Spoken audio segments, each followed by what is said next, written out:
Oke guys, welcome back to Ginosis dalam pembahasan alur cerita Lindong Wudong Qiankun yang pokoknya kita manjakan deh ya, karena episodenya tuh muncul sekaligus jadi langsung kita gas terus buat kalian. Nah, pada episode sebelumnya Lindong dikeroyok oleh anggota 3 dinasti featuring Ling Tan Chayan yang tiba-tiba saja muncul cuma buat ngomporin orang-orang agar menyerang Lindong. Untungnya Lindong berhasil memanggil buaya surgawi dan melibas semua orang yang tidak terkecuali Lang Lang Tian. Sayang, upaya Lindong untuk menghabisi Ling Lang Tian tidak berhasil karena intervensi Mbah Mo, dan tidak mau berlarut-larut ngurusin Ling Lang Tian, Lindong pun masuk ke gerbang rahasia kuno sebelum bertemu ras naga bernama King Ji.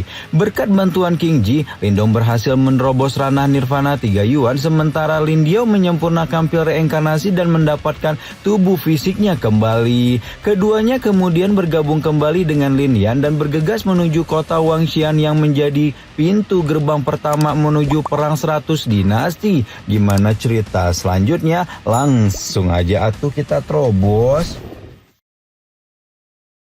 Nah, episode kali ini dimulai dengan kebengekan Ling Lang Tian pasca hampir digeprek oleh Lindong namun sempat diselamatkan oleh Mbah Mo. Meskipun diselamatkan oleh Mbah Mo, ternyata luka yang diderita Antek Dajjal 1 itu masih terlalu parah hingga dia dapat merasakan bahwa kematian memang tengah mengintainya. Ling Lang Tian mendesis marah dan tidak dapat menerima kalau seorang anak keluarga cabang yang tidak berguna seperti Lindong mengalahkannya berkali-kali dan sekarang justru membuatnya mencicip kematian seperti ini. Di tengah-tengah kesadarannya yang sudah diambang alam barjah sambil terus meracaukan kata-kata tidak terima, tiba-tiba saja sebuah mata merah menyala muncul di sisinya sebelum kemudian menyatu dan membentuk energi gas kelabu yang menjelma menjadi sosok raksasa.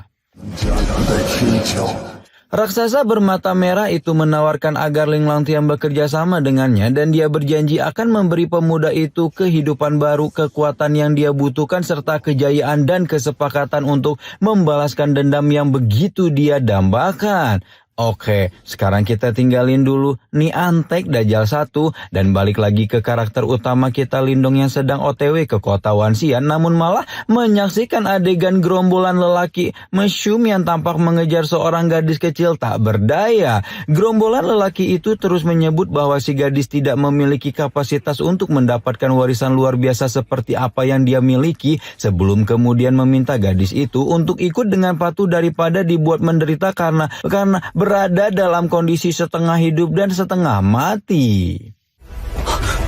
Nah, di tengah adegan gebug-gebugan itu, tiba-tiba saja nggak ada angin, nggak ada hujan, Lindong malah melihat gadis asing yang bernama Suro ini malah berubah menjadi King Tan, dan hal itu membuat Lindong ngebet ingin menyelamatkannya kalau tidak buru-buru dihentikan oleh Lin Diao yang mengetahui bahwa Suro bukanlah orang sembarangan. Dan benar saja setelah berada dalam kondisi terpepet, tiba-tiba saja Suro meledakkan formasi bersama dengan tato-tato aneh yang bermunculan di wajahnya. Ledakan formasi itu langsung mendorong dua bapak-bapak cabul ke belakang, sementara si empunya formasi meledakkan energi sekali lagi sebelum kemudian memunculkan sesosok monster menyerupai kera berukuran 2 meter yang meraung marah dari dalam formasi.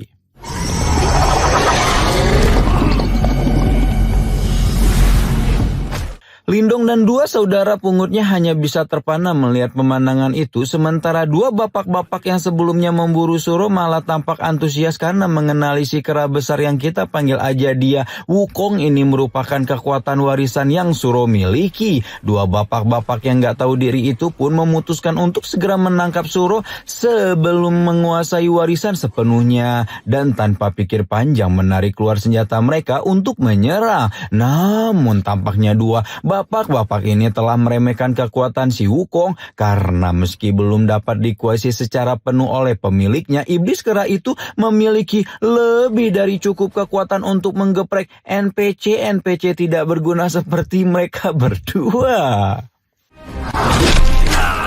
Hanya dalam beberapa menit yang singkat, Wukong berhasil menghabisi seorang pengejar sehingga membuat pengejar yang tersisa langsung tunggang langgang menyelamatkan hidupnya. Wukong sudah OTW mengejar Antek Dajjal yang kabur itu, namun formasi Shuro menahannya hingga membuatnya terdorong kembali dalam formasi. Sayangnya, kemampuan Shuro mengendalikan Wukong memang masih sangat terbatas dan bukannya memanggil warisannya kembali, iblis kera itu justru meledakkan energi untuk melepaskan diri dari formasi warisan. Shuro dibuat tidak berdaya sementara Wukong melanjutkan pengejarannya dan berhasil menghabisi pengejar yang kabur sebelum sekali lagi melepaskan raungan buas yang menggema ke seluruh hutan.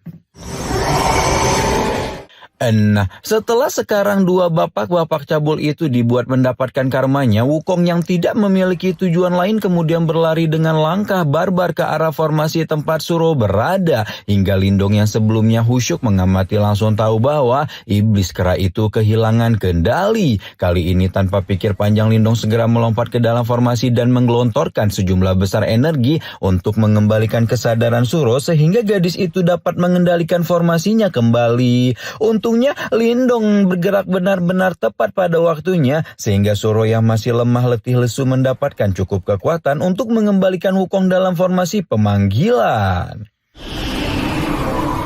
Baru setelah menarik kembali monster panggilannya, Shuro benar-benar kehabisan tenaga dan akhirnya kehilangan kesadaran dan hampir saja terkantuk tanah hutan kalau Lindong tidak menangkap tubuhnya. Lindong kemudian mencari tempat untuk menghabiskan malam sementara dan membawa serta Shuro yang tidak mungkin dia tinggalkan sendirian di tengah hutan dalam kondisi tidak sadar. Selain itu, Lindong memang merasakan sedikit keterikatan pribadi kepada Shuro berhubung gadis itu mengingatkannya kepada King Tan dan membuatnya bertinyi-tinyi seperti apa keadaan adiknya saat ini. Beberapa saat kemudian Shuro mendapatkan kesadarannya kembali dan hampir saja menjerit ketakutan karena berpikir bahwa sekarang dia justru ditangkap oleh rombongan lain yang lebih menakutkan.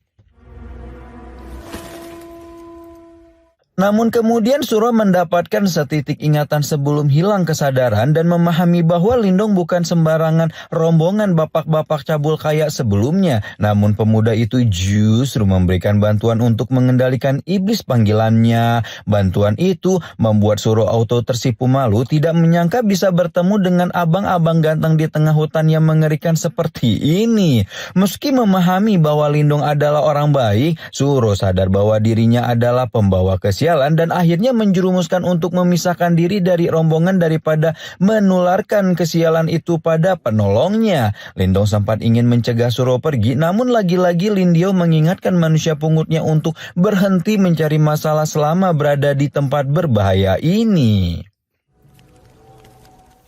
Tanpa terasa, malam berlalu dengan cepat dan pagi hari pun tiba ketika Lindong dan kawan-kawan melanjutkan perjalanan ke kota Wanxian. Lindong melihat banyak ahli telah berkumpul di gerbang kota dan menandakan bahwa dia telah berada di tempat yang benar. Sampai di kota Wanxian, para ahli muda ini langsung disambut oleh seorang panatua berjubah kuning yang kita panggil aja dia Bambang. Dan seperti biasa Bambang menjelaskan beberapa peraturan sebelum memasuki kota, di mana hanya ahli di ranah nirvana yang bisa memasuki kota dan setiap ahli yang hendak masuk harus menjalani tes prestasi nirvana untuk mendapatkan segel sesuai kekuatannya.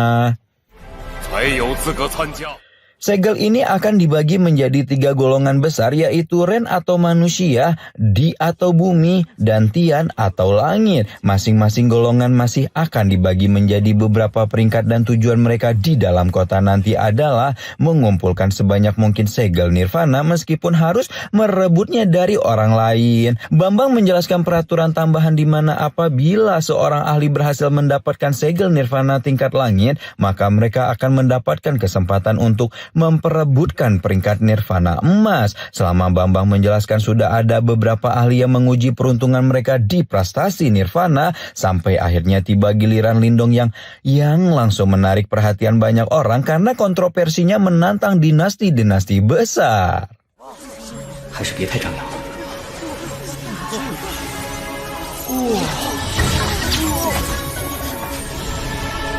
Ternyata kontroversi yang pemuda itu miliki sebanding dengan kekuatannya karena Lindong menjadi orang pertama yang mendapatkan segel nirvana bumi. Itu pun setelah dia dengan sengaja mengurangi kekuatan agar tidak menarik banyak perhatian. Lin Diao dan Lin Yan juga melakukan hal yang sama dan 3 saudara beda spesiesnya itu sama-sama mendapatkan segel nirvana tingkat bumi. Huru-hara segera meledak ketika tiba-tiba saja ada orang pertama yang mendapatkan segel nirvana tingkat langit. Namun orang itu mendapatkan beberapa kemudahan dengan melakukan pengukuran kekuatan dimulai dari tingkat bumi. Dan segala keistimewaan tersebut disebabkan karena mereka berasal dari dinasti super. Ketika orang-orang mulai memprotes peraturan yang tidak adil ini, muncullah orang dari dinasti super yang dimaksud dan segera memerintahkan semua orang untuk berhenti berbicara. Pemuda bernama Feng Chang yang berasal dari dinasti Feng Yun itu mengingatkan bahwa pemenang perang 100 dinasti selalu didapatkan oleh dinasti besar dan keberadaan ahli krucil seperti mereka hanyalah NPC yang dibiarkan berpartisipasi untuk memenuhi jumlah. Banyak orang yang hilang kesabaran mendengar pernyataan yang begitu sombong tidak terkecuali Lindong, namun lagi-lagi Lin Diao berusaha menghentikan pemuda itu untuk mencari masalah yang tidak perlu dan fokus untuk masuk ke dalam kota lebih dulu. Baru setelah semua orang memilih untuk berkompromi dengan ketidakadilan ini, Bambang pun membuka gerbang kota Wanxian untuk memulai perebutan segel nirvana. Tanpa menunggu lebih lama, Fang Changkon dan komplotannya menjadi orang pertama untuk memasuki kota sebelum kemudian disusul dengan ahli lain termasuk Lindong dan menandakan bahwa pintu gerbang pertama untuk memperebutkan posisi murid sekte super sekaligus mencari kandidat paling tepat untuk memasuki wilayah Suan Timur dalam perang 100 dinasti telah dibuka. Tidak menunggu lama setelah memasuki kota perburuan segel nirvana, langsung dimulai dengan barbar karena mereka hanya memiliki waktu 3 hari untuk menjadi 24 peserta dengan poin tertinggi agar mendapatkan hak untuk mendaki gunung 100 dinasti. Sementara semua orang sudah memulai perburuannya, Lindong masih anteng saja dan membuat Lin Diao bertingi-tingi kenapa pemuda ini tidak segera mengambil tindakan. Lindong berpikir bahwa mencuri segel nirvana dari ahli biasa akan menjadi perjalanan yang terlalu panjang dan oleh karena itulah dibanding merampok ahli-ahli krucil, Lindong memutuskan untuk memburu dinasti super agar bisa mengumpulkan poin banyak dengan lebih cepat. Tepat setelah mengatakan itu, Lindong merasakan ledakan energi di sekitarnya. Di mana kalau dia tidak salah, persepsi ledakan kekuatan itu berasal dari iblis kera milik Suro. Tanpa pikir panjang, Lindong segera melesat ke pusat ledakan kekuatan dan menemukan bahwa gadis yang berasal dari dinasti King Agung itu sedang dikeroyok oleh Feng Chang dan kawan-kawan. Tidak mau membuang banyak waktu, Lindong segera menginterupsi apapun yang sedang Feng Chang lakukan dan menghancurkan formasi yang tampaknya dibentuk sengaja untuk menarik Wukong keluar dari tubuhnya. Feng Chang jelas menjadi marah melihat NPC enggak penting seperti Lindong mencampuri urusan dinasti supernya. Namun sayang, NPC yang dimaksud ini memang sengaja ingin menargetkan dinasti super untuk mencuri segel nirvana. Lindong bahkan menolak dengan tegas tawarannya untuk menyerahkan Suro dengan hingga membuat Feng Chang bertinyi-tinyi dari mana kepercayaan diri ahli krucil ini berasal atuh. Namun Feng Chang tidak keberatan memberikan semut enggak tahu diri penjelasan dan segera memerintahkan bawahannya untuk menyerang pemuda antah berantah tersebut.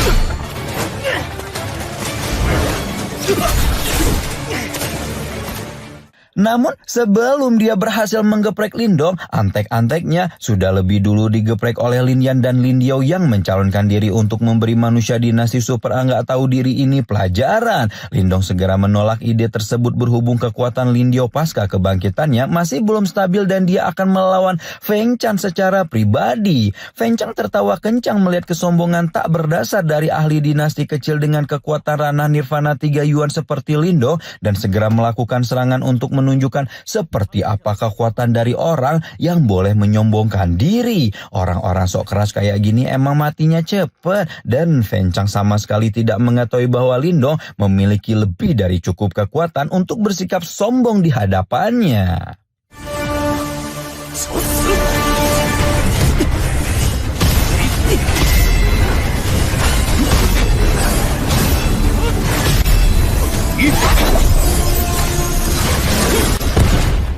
Fencang mulai kebingungan karena kekuatan Yuannya terus berkurang selama melawan Lindong, namun antek Dajjal dinasti Feng Yun itu masih terus bersikap sok keras dan menyebut Lindong tidak akan bisa menandinginya. Sayang, seiring berjalannya pertarungan, Fencang semakin terpojok dan seluruh tekniknya ditangani dengan mudah oleh Lindong, hingga membuatnya berpikir kalau sepertinya orang dari dinasti rendahan ini sengaja menyembunyikan kekuatannya. Fencang sempat menggunakan telapak tangan langit iblis agung yang merupakan seni bela diri manifestasi untuk menggeprek Lindong. Namun usaha itu juga tidak berhasil karena Lindong juga memiliki seni bela diri manifestasi yang tidak kalah mengerikan.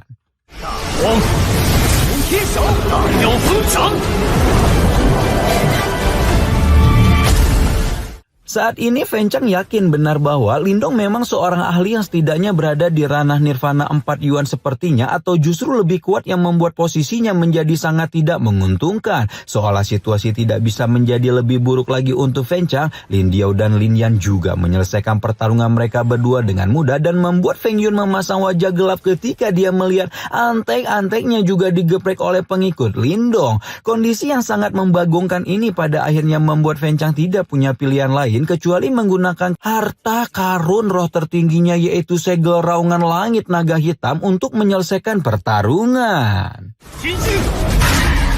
Muncul lagi orang sok keras, ya auto dibabat lah sama Lindong. Nah, kira-kira harta karun seperti apa segel raungan langit naga hitam ini? Apakah episode depan Lindong akan mengeluarkan teknik transformasi naga hijau yang Kinji berikan untuk pertama kali? Nantikan terus pembahasannya hanya di Ginosis ya. Rama di sini pamit. Bye-bye.